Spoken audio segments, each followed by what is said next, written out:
Rain hammered against the Dawson family mansion like the sky itself. The wind whipped through her curls as she stood at the doorway, shivering, not just from the cold, but from the silence behind her. The door that once opened into the closest thing she had to a home now stood wide, only to push her away. "You should feel lucky," Aunt Meredith hissed from inside, holding her arms tight across her chest. Her voice held no warmth. "We sheltered you out of pity, but that ends tonight." Nia swallowed hard, her heart choking on the words she wished she could say. She had tried. Every day, she tried to be polite, invisible, quiet, anything that would make them see her as their family, even just a little. But their hatred grew louder with every reminder of her mother's skin, her curls, her laugh that even death couldn't erase. Her cousin, Jess, shoved Nia's small black suitcase toward her legs. "Don't scratch the floor on your way out," Jess muttered with a smirk. Nia didn't argue. She never did. That only made things worse. Her uncle, towering like a guard blocking a gate, stepped closer. "Don't come back," he said. "Your father's death didn't give you a right to be here. You're nothing but a charity case, and we're done wasting resources on you." That sentence stabbed deeper than she expected. Her father had loved her, and loved her mother even more. He had fought for them, protected them, given her every ounce of joy she remembered before the tragedy. 3 years ago, the night the car flipped, and her world flipped with it. Her voice finally cracked out. "Why now? Why like this?" Aunt Meredith's face twisted. "Because you're not one of us. Not by blood, not by name, not by appearance. We don't want her kind here." Nia felt her breath leave her body. She wrapped her arms around her trembling chest, fighting tears. She would not give them the satisfaction of seeing her break. The door slammed behind her. Just like that, the only home she knew vanished. She dragged her suitcase down 2 slippery steps and stood on the driveway. The rain soaked through her thin sweater instantly. It felt like punishment, nature siding with them. The street ahead was empty, dark, and unforgiving. Her phone buzzed at her damn pocket. "Ethan, I'm coming. Don't move. Are you okay?" She stared at the screen, tears finally breaking free. Ethan always cared, always asked if she was okay, always noticed the sadness behind her forced smiles. But she tried so hard to keep him from seeing how broken her life really was. She typed slowly, fingers shaking. "Nia, I'm fine. Just leave it. I'll figure something out." A lie. She had nowhere to go. No money. No plan. Just a heart too fragile to hold itself together. Thunder boomed overhead. She stepped farther down the driveway before collapsing to her knees. Her suitcase tipped sideways, clothes spilling into puddles. The cold stung her skin, and the humiliation burned even hotter. She pressed her forehead to the suitcase and cried silently. The estate's exterior lights flickered against the storm. She didn't notice the first glimmer of brightness far down the private road. Didn't notice the faint vibration in the ground beneath her shoes. Didn't notice the growing roar echoing louder and louder. But then headlights. 1 pair, then 5, then 10. Black SUVs. Dozens of them. Sleek, shiny, moving in perfect formation like something out of a movie. The Dawson family peeked from the windows, faces pale in confusion. Engines rumbled like thunder made of steel. Tires splashed through water in synchronization. And for the first time that night, the storm didn't seem like the strongest force around. The gates swung open by themselves as if commanded by power. The convoy surged toward Nia like a rescue she never dared dream of. She rose slowly, heart pounding. Who was happening? The first SUV's doors clicked open, and a familiar silhouette stepped out into the rain. You might think this is just a normal story about a girl kicked out by cruel relatives. But this is only the beginning. Because the moment she steps outside that door, the world will discover a truth powerful enough to shake a nation. Buckle up, subscribe, and let's keep rolling. 3 years earlier, sunlight filled the Dawson household with warmth instead of cold judgment. Back then, Nia's laughter was the loudest noise in the house. Her mother, Camille, always said joy was meant to be shared, not quieted. And her father, Michael, tall, gentle, proud, would lift Nia into his arms like she was the best part of his world. Their love was real. It was beautiful. It was the kind of love that made strangers smile. On Saturday mornings, Nia would sit on the kitchen counter while her mother braided her curls into neat rows. Her mom would tell her stories about being brave, about embracing every piece of herself, especially the ones people try to make her hide. "You are sunlight, Nia," Camille whispered once, kissing her cheek. "Don't let anyone turn you into a shadow." Her father overheard and wrapped them both into a hug, his wedding ring cold against her small fingers. "Our sunshine," he said. "Our bright, brilliant girl." They weren't rich, but love made the small apartment feel like a palace. Then one night took everything. The details never stopped replaying in her head. Rain, screeching tires, metal ripping open, her father screaming her name. Then darkness. When she woke in the hospital, her aunt sat beside her. Meredith wasn't crying, not holding her hand, just staring, cold, judging. "They're gone," she said flatly. "Your parents made terrible choices, but we will take responsibility for you." Responsibility, not love, not family. At the funeral, Nia clutched a small photo of her parents dancing barefoot in the living room. Her cousins stood far away, whispering. Some stared at her hair like it was wrong, like she was wrong. She tried to remember the last time her father called her beautiful, the last time her mother kissed her forehead. She tried to believe they were still with her, but she felt alone in a sea of unfamiliar faces that didn't want her there. Moving into the Dawson mansion was like walking into a museum where touching anything was a crime. She learned to shrink, her voice softer, her steps quieter. One afternoon, she approached Meredith in the kitchen. "Aunt Meredith, I was wondering if I could have one of my mom's necklaces." "It's—" Meredith didn't let her finish. "They're gone," she snapped. "And don't call me Aunt. We're nothing like family." Jess chimed in with a fake smile. "Maybe if you look more like us, it would be easier." Nia's heart cracked a little more. Meals became silent battles, cousins pushing plates away when she sat too close. Teachers calling about her hair being a distraction. A neighbor asking, "Are you adopted?" with a tone that made her feel contaminated. Every day, she packed away pieces of herself to survive. One night, she snuck downstairs for water. Voices leaked from the living room. "She isn't family," Uncle Richard said sharply. "She's a burden," Meredith agreed. "And that insurance payout? It should go to us. We deserve it after taking her in." Nia froze. Insurance payout? Her father once told her he left savings for her future. For college. For a life safe from suffering. But now she understood. Her future was being stolen right in front of her. "She should be grateful we're giving her anything," Meredith continued. "Michael made his choice, and now we're cleaning his mess." Mess. They meant her. Nia felt her chest tighten as her fingers slipped from the wall. She backed away silently, trying not to hyperventilate. The house felt like it was shrinking around her. Her hope, what little remained, crushed under the truth. They never wanted her. Not then. Not ever. She tiptoed back upstairs, feeling the weight of every footstep like it might break the floor. When she reached her room, she shut the door quietly and stood there in the dark, gripping the necklace she had hidden beneath her pillow. Her mother's necklace. Her heart. Her identity. Her phone buzzed. An email notification. Subject line, insurance settlement update. She clicked it. Her body went cold. The funds, her funds, were already withdrawn. Every penny. Her father's final gift to her. Gone. Her breath caught in her throat. Footsteps sounded in the hallway. The doorknob began to turn. School bells chimed like freedom, but for Nia, they only reminded her of everything she had lost.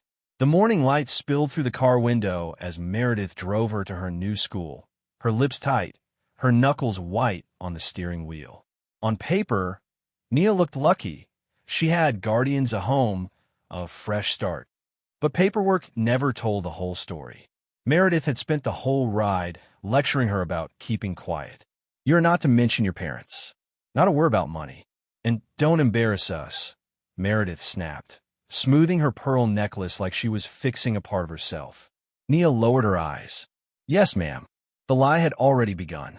At Maple Ridge Middle School, everything smelled of new books and floor polish. Students rushed around laughing, their backpacks bouncing. Nia stood frozen by the entrance with her small second-hand backpack hugged to her chest. She didn't know where to go or who she could even trust. A voice broke through the chaos. "Hey, are you new?" Nia looked up to see a boy, maybe her age, with sandy brown hair and the kind of smile that warmed the space around him. His name was Ethan. He introduced himself like it mattered that she existed. "What's your name?" he asked. "Nia," she whispered, unsure if the words still belonged to her. "I can show you around." He grinned, swinging his backpack over one shoulder. "Come on, I'm like a professional at getting lost." For a moment, she smiled, a real one, before remembering Meredith's warning. Do not draw attention. Do not get close.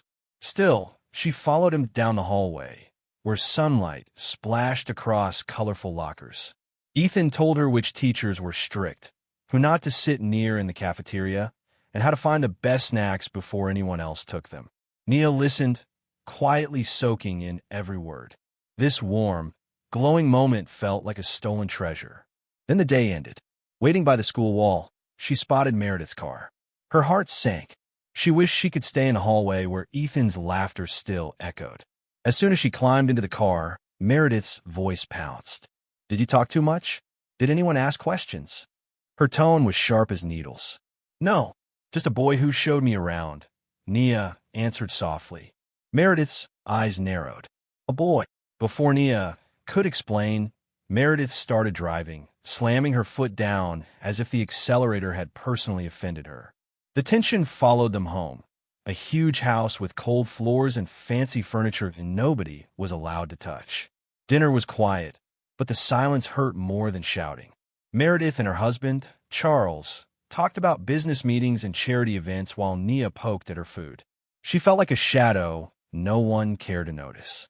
Later, in her small attic room, with the draft creeping through the walls, Nia pulled out a worn photograph, her parents laughing in the sunshine, her tiny arms around their necks.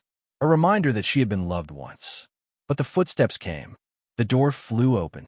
Meredith stood there, holding the picture with shaking fingers. "Where did you get this?" she hissed. "It's mine. It's my family," Nia whispered, trying to grab it back. "You will never be one of us." Meredith screamed, ripping the photo in half. Nia gasped, her chest tightening like the room had lost all its air. Her last piece of happiness destroyed. She didn't see the small locked drawer behind Meredith, the one Meredith never let anyone near. She didn't know what was hidden there. A file, a bank statement, her parents' missing insurance money. And the perfect lie was only beginning. Days at school slowly became the part of life Nia looked forward to, the single crack where sunlight slipped through the darkness. Every morning, she walked quickly, praying Meredith's car would vanish the second she stepped out. The moment Ethan spotted her, her shoulders loosened just a little. He always made her feel noticed. "Morning, superstar," he said one day, offering her a snack pack of cookies like it was some VIP gift. She smiled. "Thanks. Did you steal these from your top secret stash?" "Maybe," he whispered dramatically. "But don't let word get out. I have a reputation to maintain." He bowed. She laughed, and the world felt kinder. Over time, they fell into a perfect rhythm, eating lunch under the old oak tree, trading funny drawings during math, sharing secrets in hushed voices so no one else would hear. Ethan was warmth. He was safety. But there was one thing he avoided. His last name. Whenever teachers called out attendance, he mumbled it or coughed to cover the sound. When she asked, he simply said, "It's complicated." She didn't push. Everyone had hurts they weren't ready to unwrap. Spring rolled in with pink blossoms and warm afternoons. One Friday, Ethan led her to a tiny park behind the library, a place he said no one else knew about. A secret spot for just them. They sat on a swinging bench, the chains squeaking softly. The breeze carried the scent of cut grass and fresh beginnings. "I'm lucky I met you," Ethan said, looking straight into her eyes. "You make school feel less pointless." Nia's heart fluttered, unsure what to do with such gentle honesty. "You make it feel less scary," she replied. He reached out and held her hand, carefully, like he was afraid she might break.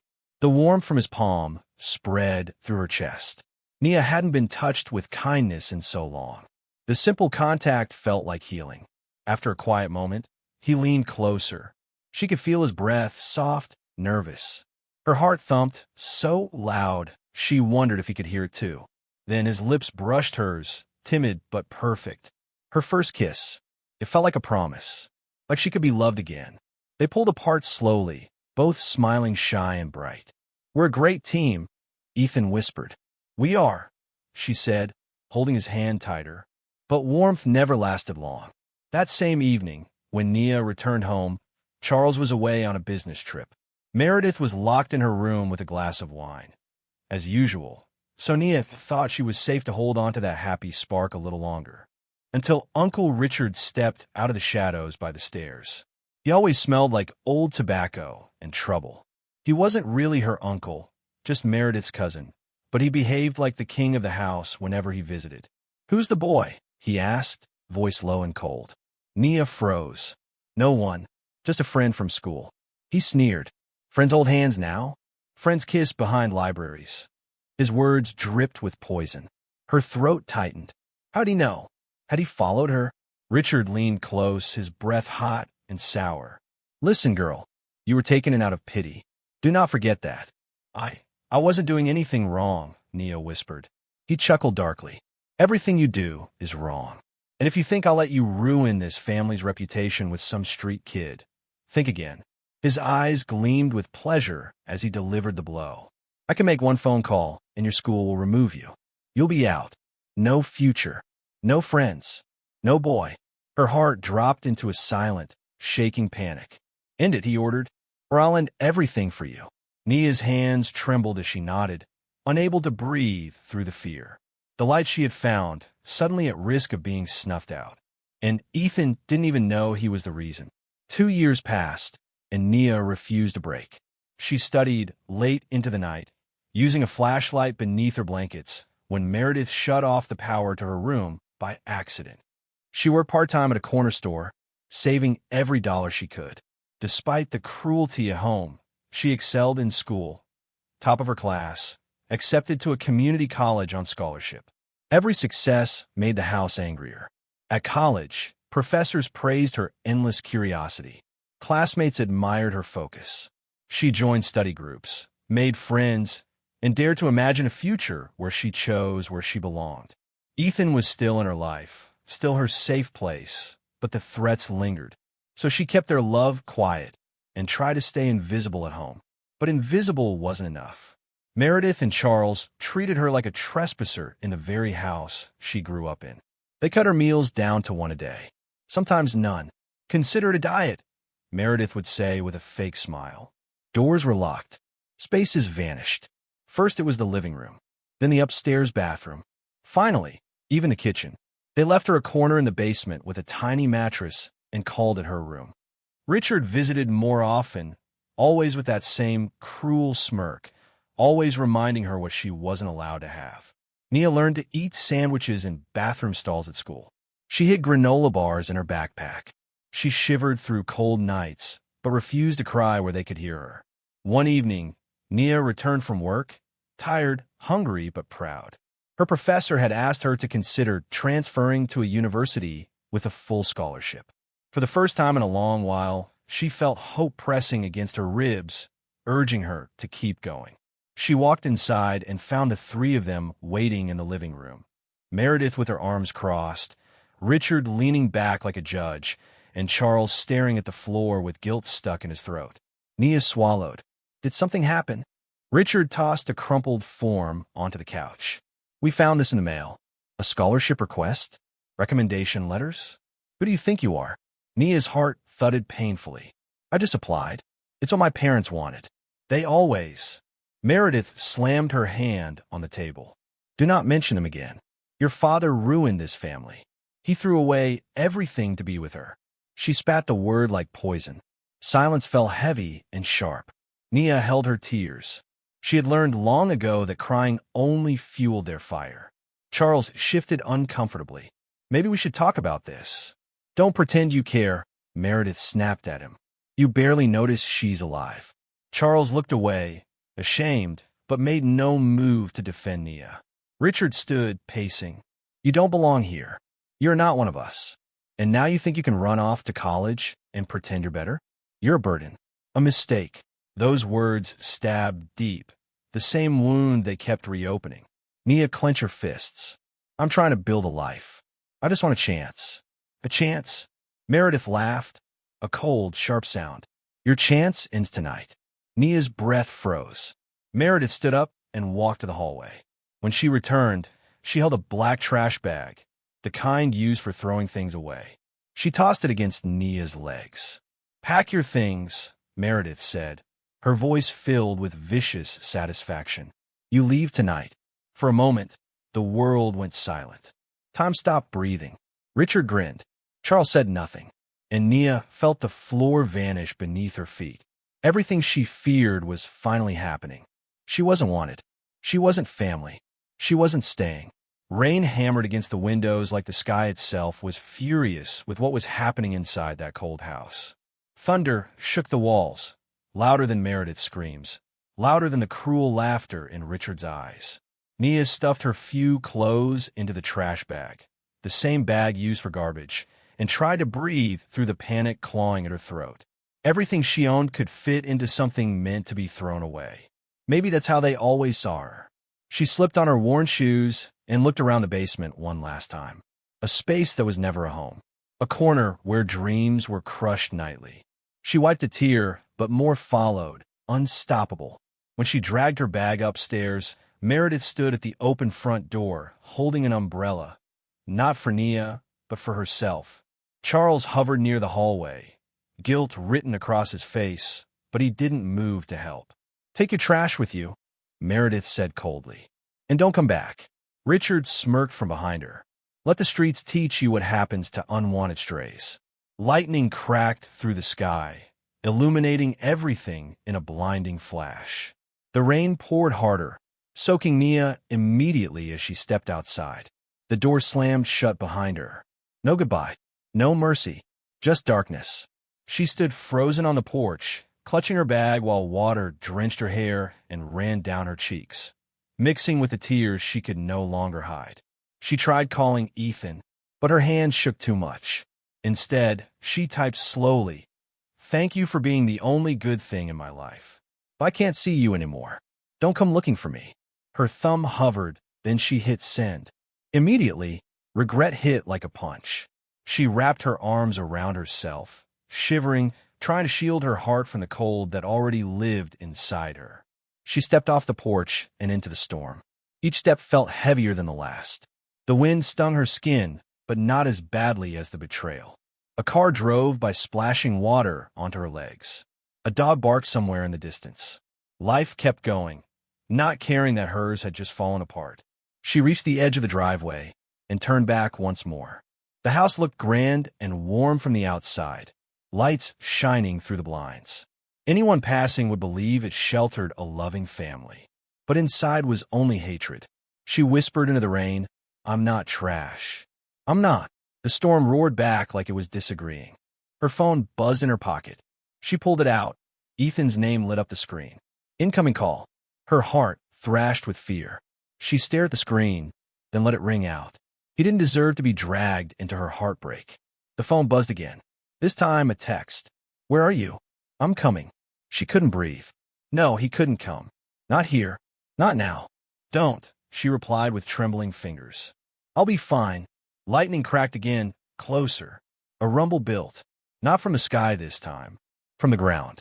Nia frowned and looked down the long, wet road, blinking through rain.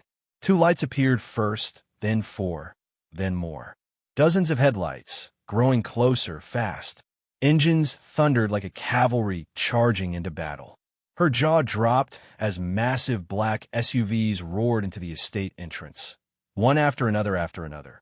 Tires splashing water, windows tinted, engines thundering with power. 20, 25, 30. She stumbled backward, wide-eyed, heart racing. The convoy screeched to a stop in front of her.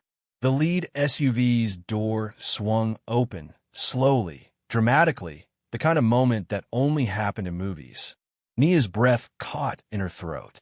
Through the rain, a silhouette stepped out. Tall, confident, familiar. Ethan, but not the Ethan she knew. Rain blurred everything, turning the world into streaks of gray and silver. Except Ethan. He rushed toward Nia like the storm didn't exist, arms out, face struck with fear. "Nia," he yelled, grabbing her shoulders gently but firmly. "Why didn't you tell me they did this to you?" She could barely speak. "Ethan, what is all this? Who are these people?" Before he answered, the other SUV doors swung open. Men in black suits stepped out, scanning the area, hands pressed to earpieces. Secret Service. Real. Intimidating. Presidential-level security. Nia's pulse stumbled, nearly stopping. One of the agents barked orders into a radio, "Secure the perimeter. The first son is on foot." "First? Son?" Nia blinked and shook her head. "First son? Ethan, what are they talking about?" He swallowed hard, rain dripping from his hair.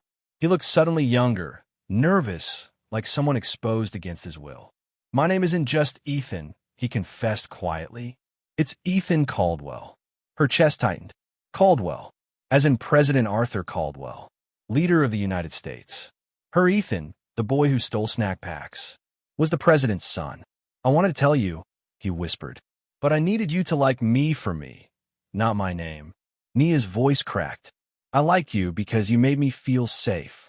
His expression softened, relief mixing with heartbreak because he had arrived too late to stop the pain she endured.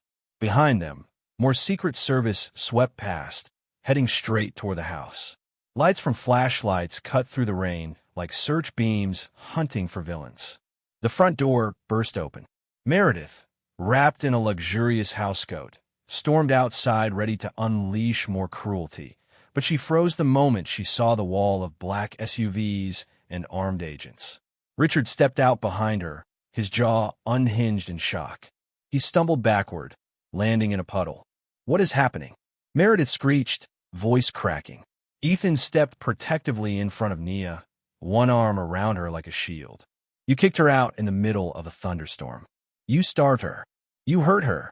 His voice rose, shaking with anger. "Not anymore." An agent approached Meredith, holding up a badge. "Ma'am, stand back. You will answer questions about the harassment and unlawful eviction of Miss Nia Carter." Nia's last name, her real mother's name, spoken with respect for the first time in years. Meredith stuttered, I don't know what she told you, but this is a misunderstanding." Agent Harper stepped forward, stern and unflinching. "We have received confirmed reports from the first son and your neighbors. Child Services has already been notified." Meredith's face went ghost white. Richard scrambled to his feet. "We didn't do anything wrong." Ethan turned, eyes blazing. "You treated her like garbage. That ends tonight." For the first time, Nia didn't shrink. She stood taller. The rain no longer felt cold. It felt cleansing. SUV number 30 had yet to open its door. Then it did. Slowly, umbrellas lifted. Agents snapped to attention, and out stepped a powerful, commanding figure. The man every television in America showed nightly. President Arthur Caldwell, the President of the United States, walking straight toward Nia. Her heart nearly collapsed under the weight of disbelief. Ethan leaned close to whisper. He insisted on coming. President Caldwell reached them, his expression filled with the kind of concern only a parent protecting his child could show. "You must be Nia," he said warmly. "My son speaks very highly of you." Nia couldn't breathe, couldn't think, could only stare. President Caldwell turned sharply toward Meredith, who trembled as though the storm had turned its anger onto her. "You threw her out? This young woman your late brother-in-law vowed to love and protect? In weather like this?" Meredith tried to speak, but only a strangled gasp came out. Her eyes rolled back, and with a dramatic thunk, Aunt Meredith fainted on the drenched porch. Meredith lay motionless on the porch while Richard shouted for someone to help her, but no one moved. The Secret Service agents didn't even glance his way. Their focus was on Nia. President Caldwell stepped closer, rain sliding off his coat. He lowered his voice, though the fury in it was unmistakable. "You suffered under this roof," he said to Nia. "I will personally make sure you never endure anything like this again." Nia hugged the trash bag to her chest, still trembling. "I never wanted trouble. I just want a chance. And you will have one," he assured her, nodding toward the SUVs. "With us." Everything blurred together. Ethan guiding her inside the warm vehicle, agents checking her vitals, a thick blanket wrapped around her shaking shoulders. Her whole body buzzed with shock. As the convoy drove away, she looked back once, the estate shrinking behind a curtain of storm and headlights. A place that had called itself home but never loved her. She whispered goodbye and didn't feel a single tear for leaving. The motorcades thundered through the capital, clearing roads and capturing curious stares from every corner. Nia watched the city lights streak past the windows, fighting the fear that crept up inside. She didn't belong in a world like this. A world of armored cars and powerful names. Ethan reached for her hand. "You're safe now." She tried to smile, but her voice cracked. "What if people think I'm using you?" He shook his head. "Let them think what they want. I know the truth. And now, so does my father." Her heart warmed just a little. When the vehicles turned past the towering gate, Nia's breath hitched. There it stood, white and glowing against the stormy sky. The most famous house in America. The White House. Agents escorted her inside, giving her space but still forming a protective circle around her. Everything smelled of polished floors and important decisions. President Caldwell led them through a quiet hallway to a guest suite. It was bigger than the basement she had lived in, clean, elegant, full of light. "You can stay here tonight," the president said kindly. "Tomorrow, we will talk more. For now, rest." Nia nodded, overwhelmed. "Thank you, sir." He gave a gentle smile. "Call me Arthur, please. Any friend my son fights for is a friend of mine." Ethan lingered at the door. "I'm right down the hall if you need anything." For the first time in years, Nia fell asleep without fear. But peace never stayed long. She woke to soft voices, Ethan and the president, speaking in the next room. The door to her suite was cracked open. "She's strong, Dad," Ethan whispered. "But whoever did this could come after her again." President Caldwell sighed. "Which is exactly why we must find out the truth about her parents' crash." Nia froze. Her heartbeat roared in her ears. Crash. Her parents' accident had always been called a tragedy, a freak event. No one ever investigated it. No one ever questioned. Ethan lowered his voice. "You think someone wanted them gone?" "I think things don't add up," the president replied. The insurance records vanished. No proper police report. Their car tampered with the night before. Nia's blood ran cold. It wasn't just an accident. The president locked a drawer with a sharp click, sealing away a thick file stamped in bold letters. Carter accident, classified. Her parents' truth. Hidden, guarded, dangerous. Nia slipped back beneath the blankets, heart pounding. Someone didn't just hate her. Someone feared her existence. And whatever was in that drawer was the reason. The next morning, sunlight streamed through the tall windows like a promise of a new beginning. Nia almost let herself believe life had finally turned right, until a staff member knocked on her door with a worried expression. "You should see this," she said, turning on the TV. Every channel, every news show, every headline carried her name. Who was the girl with the first son? White House savior or gold-digging orphan? Biracial teen causes scandal in first family. Her heart clenched as photos splashed across the screen. Images from the basement door, rain pouring down her face, trash bag at her feet. They twisted her pain into entertainment. One reporter smirked as she spoke. Some say she manipulated Ethan Caldwell. Others question whether she deserves to be in the White House at all. Another chimed in. A troubled girl from a broken home, suddenly living like royalty. The words cut deep, sharper than any insult Meredith had thrown. Social media was worse. Comments flooded in. "She's after his money. Of course the black girl wants the White House. Typical. Send her back to wherever she came from." Thousands of strangers hating her without knowing anything but lies. Nia backed away from the screen, voice shaking. Why are they doing this?" Ethan stormed into the room, fury in his eyes. "Turn it off. Now, the staff complied immediately. He looked at her, guilt all over his face. I'm so sorry. They do this to anyone connected to me. But especially, he hesitated, anyone who doesn't fit their picture of perfection. She felt the familiar ache, the one that said she didn't belong anywhere. The president entered behind him, calm but tense. Nia, you will not face this alone. We will protect you. But how do you protect someone from the whole world? Hours later, when she finally escaped to a quiet hallway, she found her phone exploding with notifications. Friends from college tried reaching out. Some defended her. Others distanced themselves. A trending hashtag caught her eye. Hashtag, not our first lady. Her stomach twisted. She hadn't even been allowed to dream yet, and already the world was tearing her down. She leaned against the wall and closed her eyes. I shouldn't be here, she whispered to herself. I don't deserve Ethan. I don't deserve any of this. But then, footsteps. Ethan appeared, placing a gentle hand under her chin. Don't let them define you. You have survived worse than online bullies. His words steadied her a little, but the fear remained. If the world hated her, what else would come? That night, she lay in the oversized White House bed, unable to sleep. She stared at the ceiling, rain tapping against the window again like a bad memory returning. Her phone buzzed on the nightstand. An unknown number. Just one message. Your parents didn't die in an accident.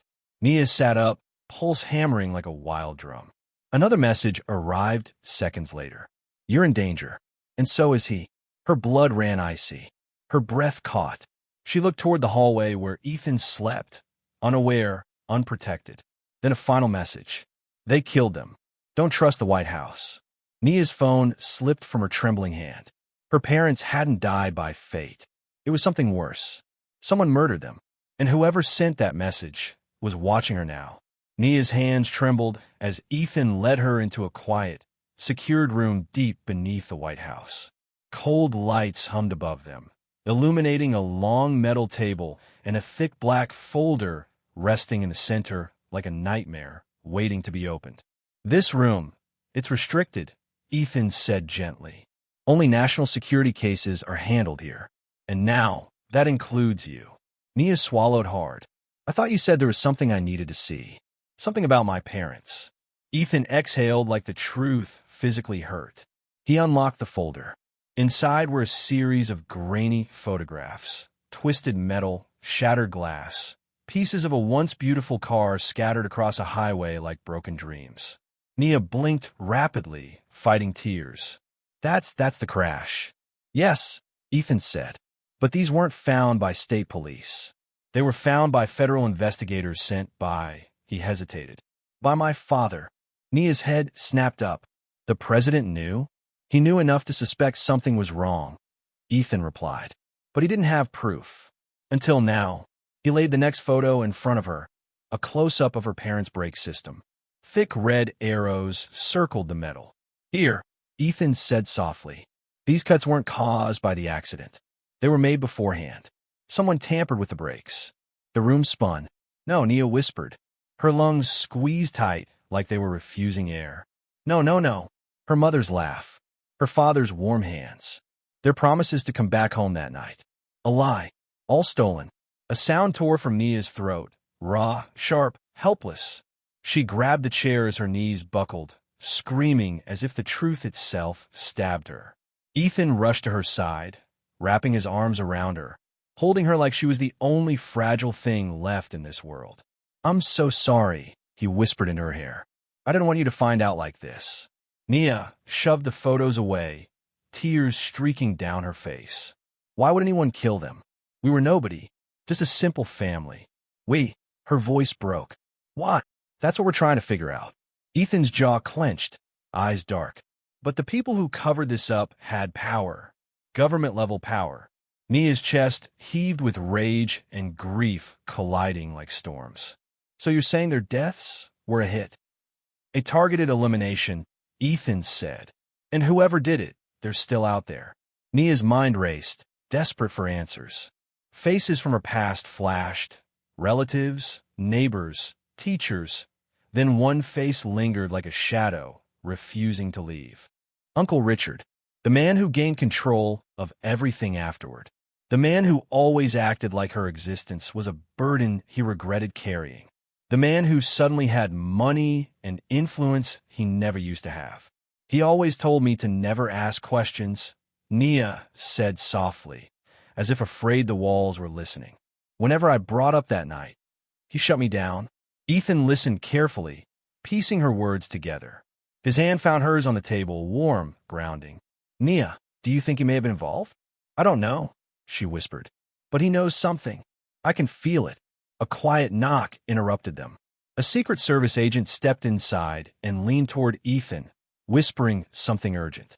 Ethan's eyes widened. What is it? Nia asked. He motioned toward a screen on the wall. Security footage flickered on, Washington streets, people walking, headlights passing. Then a familiar figure appeared. Expensive coat, confident stride, a face that drained the last bit of heat from her body. Uncle Richard. But that wasn't what made her heart stop. He was shaking hands with a man whose name sent fear into every agency in America. A man the government classified as high risk and internationally dangerous. The video zoomed. Nia's mouth fell open. A stranger in a black hat leaned toward Richard like a serpent whispering poison. The feed cut out. Silence. Ethan looked at her, voice low and grim. Your uncle isn't just hiding secrets. He's dealing with the kind of man who kills to protect them. Nia's tears dried into something sharper. A new truth burned inside her. Someone murdered her parents. Now, they were coming for her. The media storm didn't slow down. If anything, it grew sharper. Every talk show, every headline, every political commentator suddenly pointed claws at Nia Davis.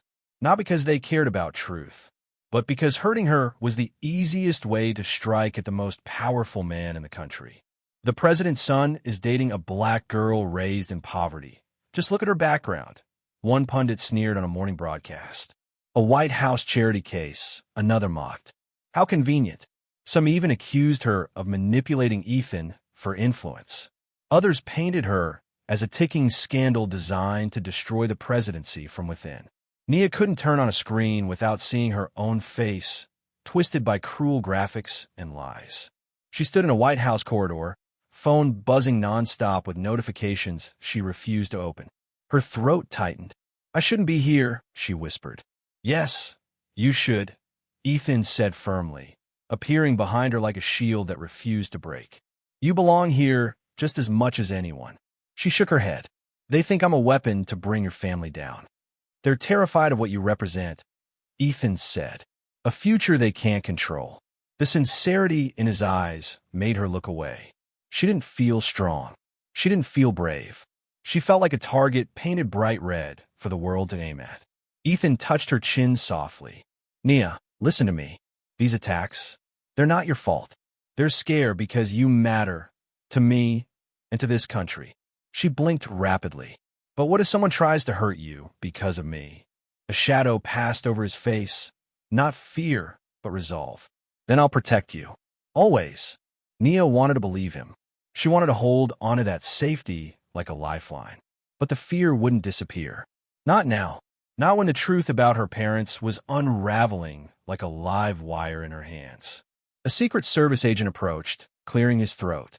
Ma'am, transportation is ready to take you home for the night. Ethan stiffened. I'll ride with her.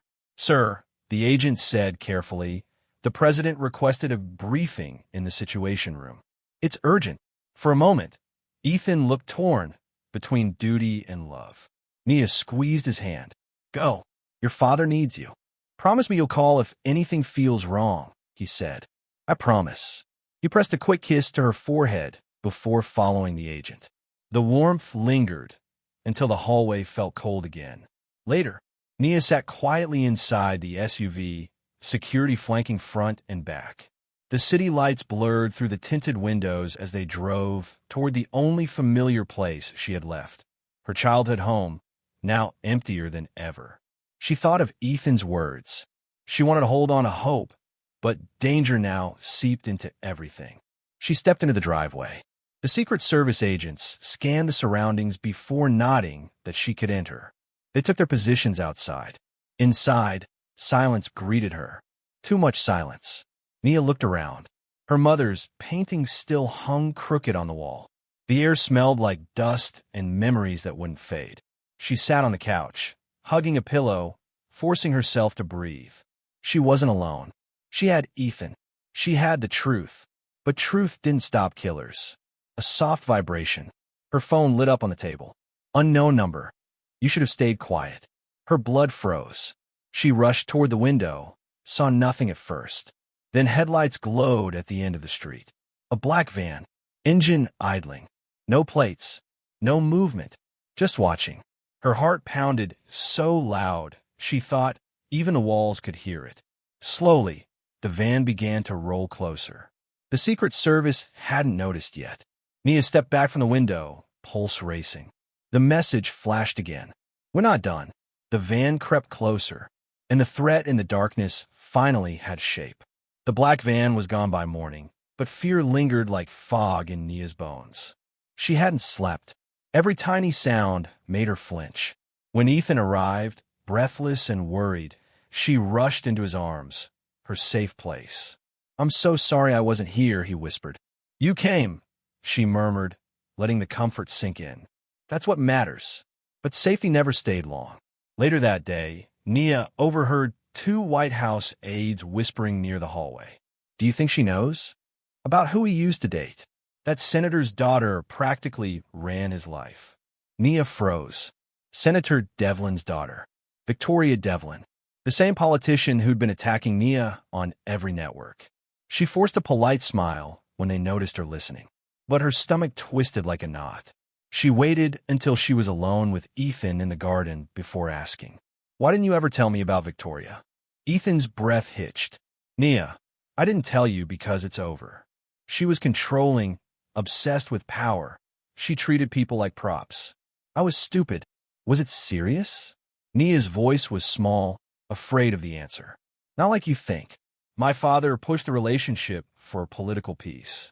She pretended to love me, but she really wanted my future. Not me. Still, the fear crept in. And now she hates me, Nia whispered. The one thing she wanted most, a president's son, is standing next to someone like me. Ethan stepped closer. Someone like you? What does that mean? You know what it means, she said, voice cracking. Look what they call me out there. You are the strongest person I've ever met, he said, taking her hands. I love you, Nia. Not her. You. The words should have healed her. Instead, she felt broken down by what lurked behind them. Politics. History. Jealousy. Sabotage. What if she's part of what's happening? Nia asked. Those messages? The van last night. Ethan's jaw clenched. Then I'll make sure she pays. Before she could respond, a Secret Service agent rushed over, voice urgent. Sir, you need to come with us. Now. Ethan frowned. I'm busy. This is a direct order. 2 more agents approached, hands hovering near their weapons. Not threatening him, but ready to restrain if needed. What's going on? Nia asked, stepping in front of Ethan instinctively. The lead agent hesitated, then spoke. Mr. Ford disobeyed presidential protocols last night. He left secure grounds without authorization and risked national safety. He contacted agents privately to divert security resources. You know that's a violation. Ethan's face flushed with frustration. Nia was in danger, and we responded. The agent snapped. But you do not override established safety measures. You jeopardized operations. Ethan pushed forward, eyes burning. I'll do it again if she's threatened. That was the wrong answer. Sir, the agent said firmly, stepping closer, you are required to come with us. No, Nia said, grabbing Ethan's arm. He was just trying to help me. Ethan looked at her, softening. Hey, it's okay. Don't say that, she begged. I meant what I said. I'll protect you, no matter the cost. He pressed a final kiss against her forehead, then surrendered his wrists to the waiting agents. They led him away, her shield, her heart, pulled from her side by the very people sworn to keep him safe. Nia's voice cracked as she called out. Ethan! He tried to look back, but they pushed him forward. The gates shut behind him with a metallic clang that sounded like the world collapsing. Nia stood there shaking, alone again with her doubts. in a place full of power. She had never felt smaller. The White House felt different without Ethan. Colder. Hostile. Every hallway looked like it was waiting to swallow her whole. Nia tried to keep busy, studying, reading, pretending she still had a normal life somewhere. But paranoia clung to her. Every agent's stare felt like suspicion. Every shadow felt like a threat. When an unfamiliar security officer approached her near the staff exit, she hesitated. "Miss Andrews? The president asked me to bring you to a secure meeting location. He wants you away from the press entrance. This way, please." The badge looked real. The uniform perfect. The lie flawless. Still, something felt wrong. But she followed. He led her down the steps to a black SUV. The windows were tinted too dark. The driver never looked up. "Is Ethan okay?" Nia asked, worry breaking through her voice.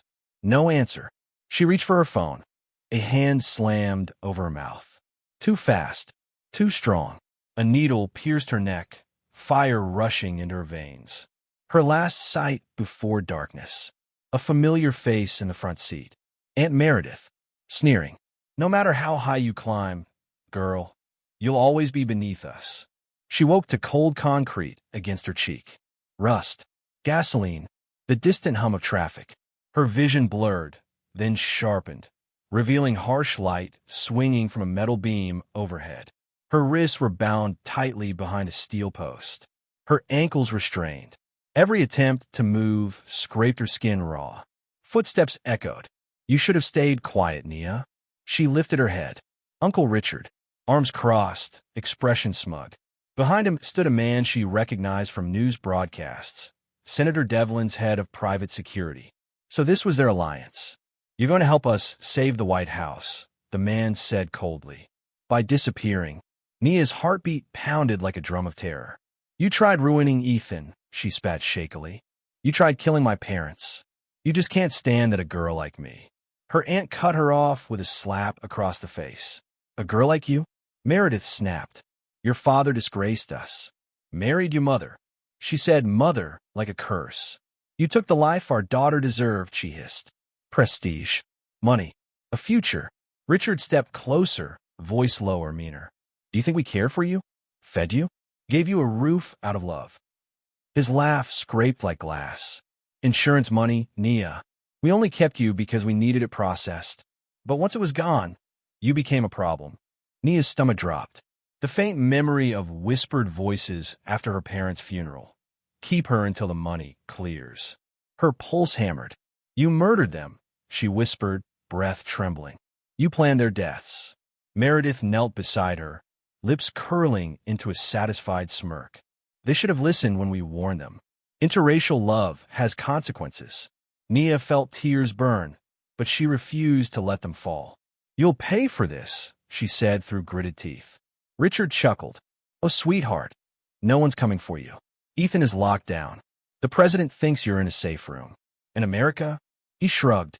"They'll forget you existed." The security man stepped forward. This spot looked familiar. Nia forced herself to look around. Crushed metal, broken glass, burn marks in the pavement. Her chest constricted. This was the exact place her parents' wrecked car had been found. "You killed them here," she gasped. "And this," the man said, gripping her chin cruelly, "is where the first son's little girlfriend will die too." Her scream echoed into the emptiness. But only the walls listened. Because hope was gone. Ethan was gone. And now, so was she. The lights cut out, plunging her into darkness. Nia's breath came in quick, terrified bursts. Darkness wrapped around her like a coffin. She tried to stay silent, to be strong, but panic clawed up her throat. Every second felt like death inching closer. Then, a distant sound. Engines roaring. Tires screeching. A door slamming. Voices shouting orders. Heavy boots pounding the ground. Gunshots. Her heart jumped. Was this rescue? Or execution? Light blasted back on, blinding her. She could barely make out figures rushing through smoke at the warehouse entrance. Shadows collided violently. Grunts of pain. Bodies hitting concrete. Someone yelled her name. Nia. Her chest burst with relief. Ethan. He charged inside, tactical vest strapped tight, fury burning in his eyes. Behind him, a handful of Secret Service agents, off the books, risking everything. He saw her, bound, bruised, terrified. "I'm here," he shouted, sprinting toward her. But the enemy wasn't done. Two armed men opened fire. Ethan dove, rolling behind a shattered vehicle frame. Bullets pinged off metal, sparks slicing through the smoky air. "Take them down," a Secret Service officer barked. Shots exploded in every direction. Muzzle flashes lit the darkness like lightning. The air reeked of gunpowder and burnt debris. Ethan fired back, controlled and deadly. One attacker fell. Another groaned, clutching a bleeding shoulder. Nia tried to scream a warning. Behind her, footsteps. Fast. Before she could twist away, arms yanked her upward. A blade pressed against her throat. "Richard." His breath hissed against her ear. "Try anything, and she bleeds." Ethan froze mid-step. "Let her go," he snarled, gun raised and shaking with rage. Richard laughed, short and cruel. "One more move, rich boy, and I'll enter right here." "Richard, don't." Meredith shrieked from behind a stack of crates, hands trembling. Fear twisted her face, but not remorse. Chaos erupted again. Fire crackled near a toppled fuel can. Flames crept across the floor like hungry serpents. Smoke thickened. Oxygen thinned. Nia coughed, vision blurring as the knife nicked her skin, just enough to draw blood. She gasped in pain, the metallic taste of terror filling her mouth. "Don't hurt her," Ethan yelled, voice breaking. "Oh, but she's ruined everything," Richard barked. She was supposed to be a footnote, a foster check, not a scandal plastered across America. Ethan stepped closer. One slow, deliberate step. "You killed her parents," he said quietly. "Why? Why them?" Richard sneered. "Your father promised us money, influence. But when that black woman came into the picture, everything changed. So we fixed it." Nia choked on a sob. Ethan's face went cold. "You murdered two good people, and you think you'll walk out of here?" Richard pressed the knife harder. Nia whimpered. "You'll all burn before that happens," he spat. The fire surged, an explosion of heat and sound as a metal drum erupted nearby. Flames climbed the walls, heat searing skin and lungs. Ethan had seconds to decide. Shoot and risk hitting Nia, or let Richard drag her into the fire. Smoke stung Nia's eyes, tears streaming. She forced herself to speak. "Ethan, don't risk yourself for me." His answer was immediate. Fierce. "I will always choose you." Richard jerked backward, dragging Nia toward the warehouse exit. Agents surrounded, but couldn't fire. She was his shield. "We're leaving," Richard screamed. "And if anyone follows, she dies first." Nia stumbled, bound and helpless, knife pressed deeper. One wrong step could open her throat. Flames crackled louder. Metal groaned overhead, roof weakening. Ethan reached out, voice echoing desperation. "Nia, hold on." Richard snarled back. "She belongs to us." And with that, he shoved the knife so tight against her skin that a drop of blood slid down her neck. Ethan fires a single bullet. Blackout. The gunshot cracked through the warehouse like a thunderbolt. Richard screamed, stumbling. The knife clattered away, skidding across the concrete. Blood spilled from his shoulder where Ethan's bullet struck. Nia collapsed to her knees, gasping as the grip on her throat vanished. Ethan sprinted to her side, slicing her bindings with shaking hands. "You're okay," he whispered, chest heaving. "I've got you." Behind them, flames roared louder. Smoke billowed into the rafters like a hungry storm cloud. Secret Service agents secured Meredith, who sobbed hysterically as they forced her wrists behind her back. But Richard laughed. Even wounded, he pressed his palm to the bleeding gash and smirked. "You think you've won?" he sneered. "This isn't over." Agents approached cautiously, guns raised. "Stay down, Richard," one shouted. He ignored them, eyes locked on Nia. "Let me tell you something before they drag me off," he growled, voice dripping venom. "Your father, stupid, foolish man, he promised a life I deserved. A business deal that would have put us on top." He staggered closer, limping on adrenaline and hate. But then he fell in love with her, he spat. A black woman from nothing. And we were supposed to accept that? Stand by while he threw away his legacy on you people? Nia flinched, rage burning behind her tears. My mother was better than any of you, she said. Richard's face twisted. Your mother ruined everything, he roared. She convinced him to cut us out. We were left with scraps, after everything we did to help him. So yes, I made sure they paid. Nia's blood turned to ice. You killed them, she said, no question this time. A truth carved into her soul. Richard grinned. Proud. We sabotaged the brakes ourselves, he said.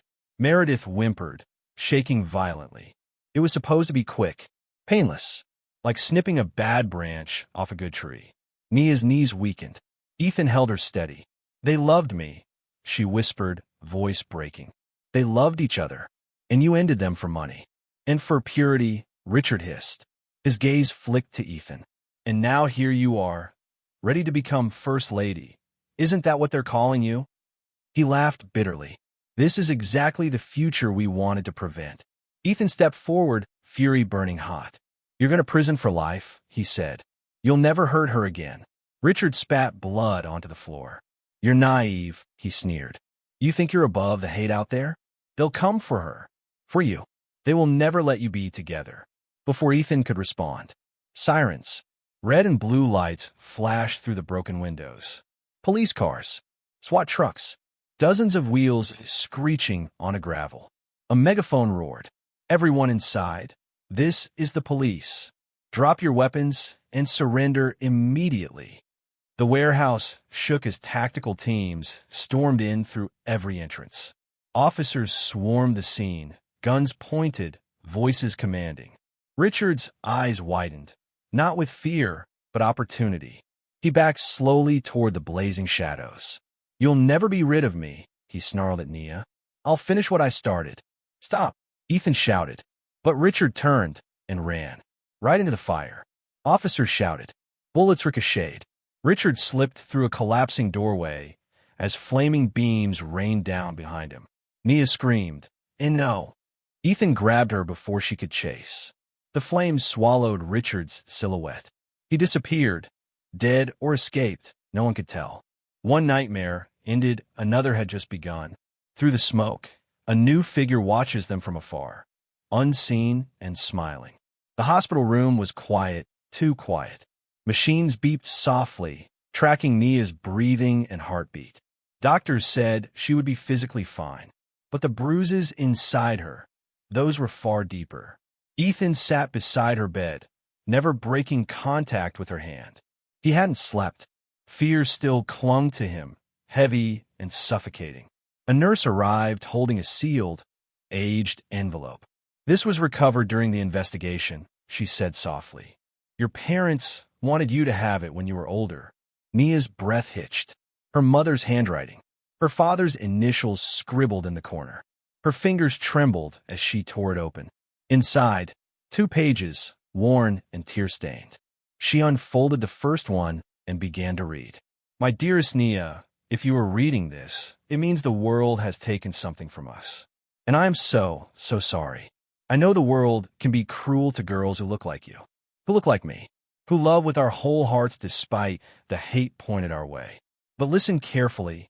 You were born love, not mistake, not burden. You are the sunlight we prayed for. If life grows dark, remember this. You deserve every good thing, every dream, every heartbeat of joy. Fight for yourself. Fight for love. And never let anyone convince you that you are less. I will always be your mother. Nothing can erase that. Not distance. Not death. Not hate. I'm proud of you already. With all of me forever, Mom. Tears blurred the ink as Nia pressed the paper to her chest, wishing it could become flesh again, wishing she could feel her mother's arms instead of a memory. She read the second note through shaking sobs. To the man who wins her heart, be kind. Be strong when she cannot be. Protect her laughter. Care for the fire in her soul. And if the world tries to break her, hold her together with love. She is worth every battle. Nia broke. Her cries filled the room, fragile and raw. Every memory of her mother, her warm hands, her voice humming while she braided Nia's hair, stabbed through her like shattered glass. "I should have saved them," she whispered, voice dying in her throat. "I should have been able to stop everything." Ethan wrapped his arms around her, holding her tight as if he could physically keep her from falling apart. "You were a child," he said, voice shaking. "You were the one they lived for. They wanted you safe. You were never supposed to carry this pain. But look what loving me cost them," she choked out. "Look what loving me cost you." "Hey," he said firmly, guiding her chin up so their eyes met. "Loving you isn't a cost. It's a gift. The best one I've ever been given." Her tears slowed, but the fear didn't. "What if Richard isn't dead?" she whispered. "What if the people who helped him come back? What if they take you again? I can't lose you." Ethan pulled her into his chest, heart pounding beneath her ear. "You won't," he promised. "You're not alone anymore." Her body finally gave in to exhaustion, grief draining every ounce of strength. She sagged into his arms, clutching his shirt as if he were the only lifeline she had left. "Don't leave me," she sobbed. Ethan tightened his hold. "Never," he breathed. But outside the window, cameras flashed. News alerts blared. Enemies watched, because loving Ethan had placed a target on her heart, bigger than ever.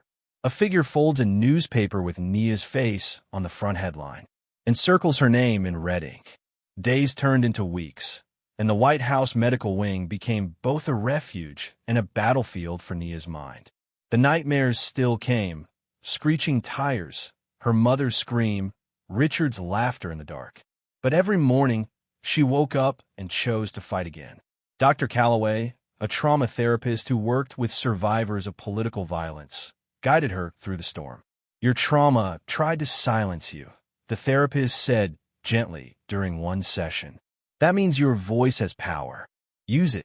Those words stuck to her ribs like armor. Nia attended bravery like a class she was determined to ace.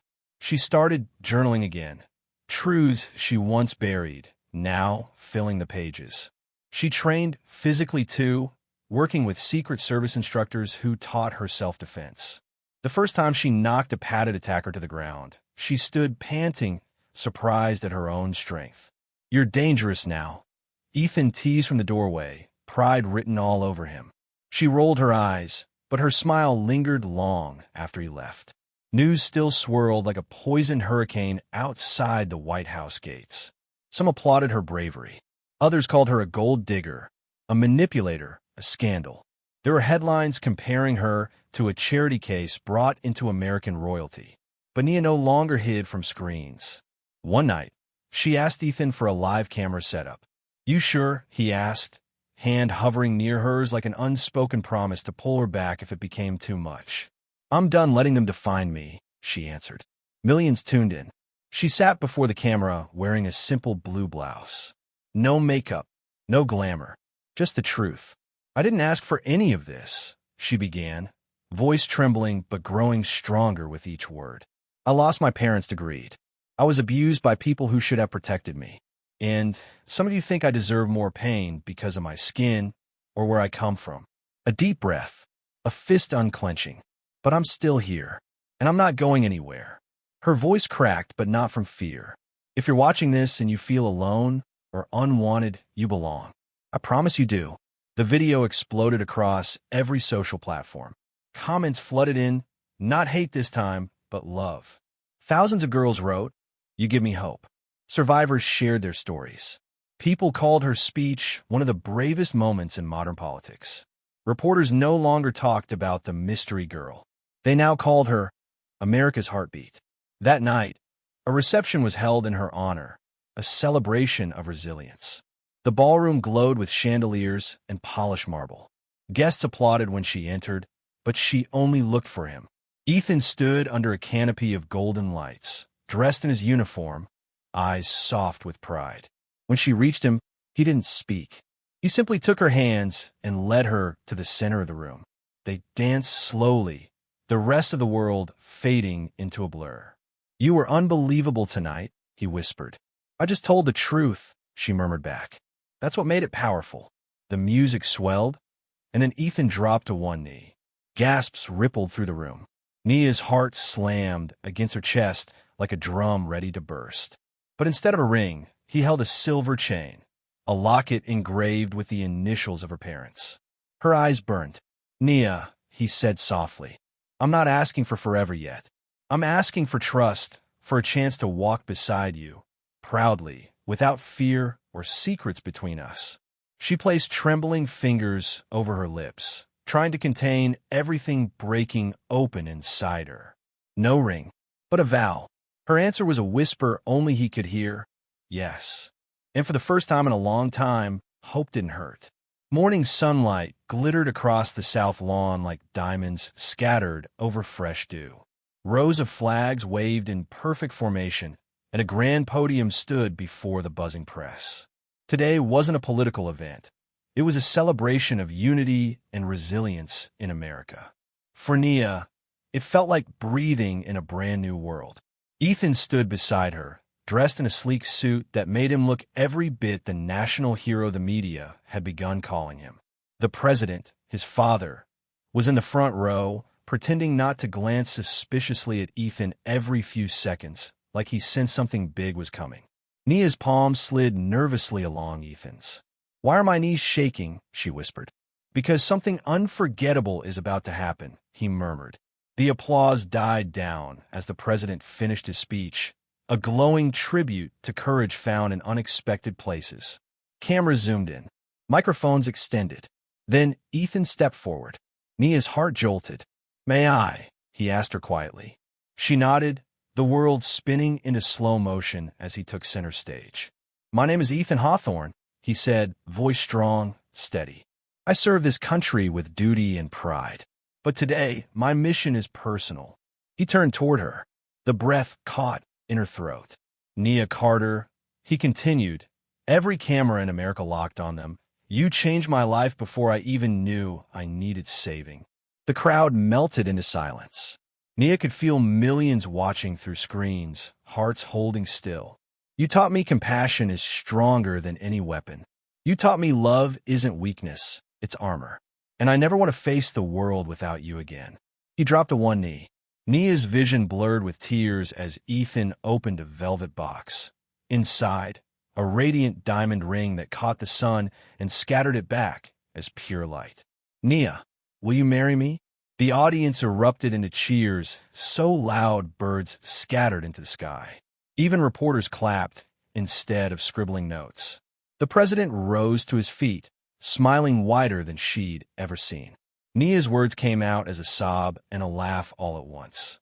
"Yes, yes, I will." Ethan slipped the ring onto her shaking finger. Cameras flashed. The crowd chanted her name, waves of excitement crashing around them.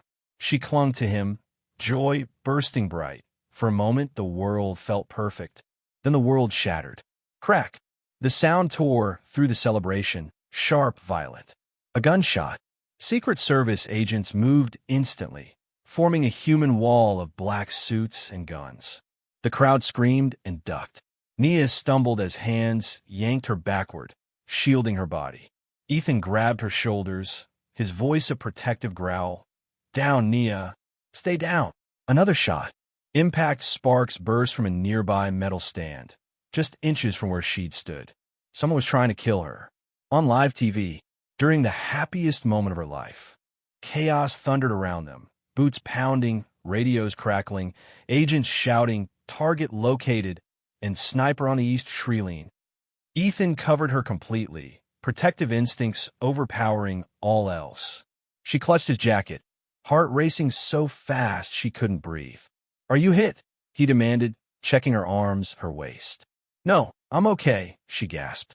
But everything inside her spiraled. Why now? Who wanted to destroy this moment? Who wanted her dead badly enough to pull the trigger in front of the entire nation? A helicopter roared overhead. Snipers took positions. Agents pushed her toward the armored evacuation vehicle. Through the chaos, Nia caught sight of something or someone. A figure disappearing into the trees, jacket marked with a symbol she recognized from her nightmares. The same organization linked to Richard's betrayal. The conspiracy wasn't over. It was only beginning. Ethan's arms locked around her as the door slammed shut, his eyes filled with terror and fury. "We'll get through this," he swore, voice trembling. I won't let anyone take you from me." But as the motorcade sped away and sirens screamed through the air, Nia stared at the ring glowing on her trembling hand, and suddenly wondered if love meant painting a target on her heart. Bright white lights blurred into streaks above her head as Nia was rushed down a hospital corridor. The stretcher rattled beneath her, wheels squeaking against polished floors. She clutched Ethan's hand as if letting go meant losing everything. "I'm okay," she kept repeating, though her voice trembled. "I'm okay." But fear clung to her like wet clothing, heavy, cold, impossible to shake off. Doctors cut open the sleeve of her elegant dress, revealing the bloody graze near her shoulder. The burning pain finally hit her, sharp enough to make her cry out. Ethan flinched like the wound was his own. "Stay with me," he whispered, forehead pressed against hers. "I'm not going anywhere," she breathed. The medical team worked fast, cleaning the wound, stitching damaged skin, inserting IV. Sterile smells filled the room. Machines beeped in steady rhythm, each note a reminder she was still alive. Just a graze. 1 inch deeper, and she wouldn't be here. Ethan trembled, tears slipping down his face. Nia had never seen him cry. Not once. Not even during the warehouse rescue. She whispered, wiping a tear with her thumb. "I'm right here. I said yes, remember?" He laughed weakly, voice cracking. "And I'm never letting you take it back." When the doctors finished, the bullet fragment sat inside a tiny medical dish, a twisted piece of metal that almost stole her future. "It's over," Ethan said, kissing her knuckles. "You're safe now." But deep inside, she wasn't convinced. The shooter had been aiming for her heart. Hours passed. Night settled over Washington like a heavy blanket. The hospital room darkened, filled only by the soft glow of machines. Ethan sat at her bedside, refusing to leave even when the Secret Service begged him to rest. She watched him, eyes fierce, jaw tense, ready to fight 1,000 battles for her. "I can't lose you," he whispered when he thought she was asleep. "You won't," she answered, opening her eyes. He leaned in and kissed her softly. No cameras, no applause, just two souls clinging to life. Moments later, the president entered, relief softening his powerful stature. He looked less like a leader and more like a father terrified of losing his son's entire world. "Nia," he said gently, "the nation is shaken by what happened today, but you survived, and we will protect you, together." She nodded, tears warming her face. "Thank you, sir." He took her hand. "Please call me Dean." For the first time, she smiled without forcing it. Dean turned to Ethan with a sigh. "You didn't ask my permission to propose." Ethan opened his mouth, but his father raised a hand. "Good," he said. "About time someone in this family listened to his heart." Ethan laughed, and the room finally felt light again. Dean cleared his throat. "We should set a date before half of Congress tries to steal the planning." Nia gasped. "A date? Already?" Ethan grinned. "How about Valentine's Day? The country could use a love story." Nia blushed. "That's perfect." The president nodded proudly. "Then it's settled. Valentine's Day." Cheers erupted from the security agents outside the room. A nurse brought sparkling cider in tiny cups. The moment felt magical, like life returned after almost slipping away. But far beyond the hospital walls, hidden beneath streetlight shadows, another story unfolded. A woman stood across the street, face half covered by the hood of a coat. Her eyes blazed with bitterness and hate as she watched the lit hospital windows. Meredith. In her hand, she crushed a newspaper showing Nia's engagement photo, smiling, victorious, loved. "Look at you," she hissed, "pretending you're royalty. That life should have been mine." Her breath steamed in the cold night air as she turned and slipped into a waiting car. "I'm not done with you, little girl," she whispered. "Your nightmare is just beginning." As the vehicle disappeared into the darkness, Nia rested peacefully in Ethan's arms, unaware that the greatest betrayal was yet to come. The church bells rang through the winter air like a call to destiny. Thousands lined the streets. Cameras flashed. News choppers circled above. The world held its breath as the doors opened, and Nia Dawson, Once the girl thrown out with a trash bag, stepped out of the limousine dressed in white satin and courage. Snowflakes landed in her curls like tiny crowns. Her gown flowed behind her like a waterfall of light. She walked through the aisle of red roses, head held high, not as someone trying to fit in, but as someone who finally understood she belonged here all along. Gasps filled the cathedral. Some cried. Some whispered. All admired. At the altar stood Ethan Caldwell, the president's son, future leader, and the man who had chosen her, not because of status or politics, but because her heart was the only one that matched his. As she reached him, he took her hands, steady, warm, promising. His voice shook with emotion. "Nia, you turned my life into something worth fighting for. You are my peace, my fire, and my forever." Tears slipped down her cheeks. "Nobody ever wanted me, until you. You showed me love isn't a place, it's a person." The priest smiled softly.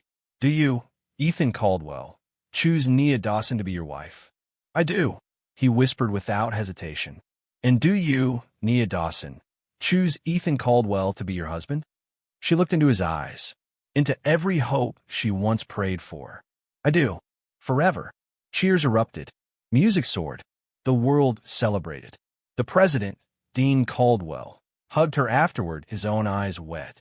"My daughter," he said. "Welcome home." Those two words healed wounds she thought would never mend. After the ceremony, they stepped onto the White House balcony, now her new home, greeted by fireworks spelling love winds across the sky. Ethan kissed her under the glowing bursts as people cheered from coast to coast. But Nia's story wasn't finished. Days later, a sleek black SUV rolled to a stop on a quiet suburban street. The same one she once walked in shame. The Dawson house. Her luggage wasn't at her feet this time. Instead, she carried nothing but strength. Meredith opened the door, stunned into silence. Uncle Richard, now free on bail and awaiting trial, froze with a glass in his hand. The cousins peeked from the stairs like ghosts of cruelty past. Nia didn't flinch. "I came because I need you to hear this." Her voice was steady as marble. "You tried to destroy me. You tried to make me hate myself. You pushed me out thinking I would fall." She stepped forward, her wedding ring catching the light. "But your hate is what freed me." Meredith's lips trembled. Her voice cracked. We were scared. Your mother." "No," Nia interrupted. "You made a choice. And I made mine." She glanced at the framed picture on their wall, her family portrait, but her face had been cut out long ago. "I forgive you," she said, shocking everyone, including herself. "Not because you deserve it, but because I deserve peace." Richard muttered, bitter and small. "You think you're better than us now?" Nia smiled, a queen reclaiming her crown. "I don't think I'm better. I just know my worth." She walked away, her heels clicking with authority. When she reached the door, she turned back one last time. "Love saved me," she said softly. "Hate only freed me from you." And she stepped into the SUV where Ethan waited, holding the door open like the world had finally learned how to treat her. The car pulled away, leaving shock and silence behind. Nia leaned back against her husband, watching her old prison shrink into nothing. She wasn't broken. She was reborn. Never forget, your value does not depend on who accepts you, but who refuses to break you. If Nia's story moved you, share this message of hope and remind someone. Love conquers all, and you are worth everything. Yellow Heart. Thank you for watching and standing with Nia. Let's keep spreading love, courage, and unity. Click the video on your screen to follow another journey, one that will fill your heart and change your day. I'll see you there.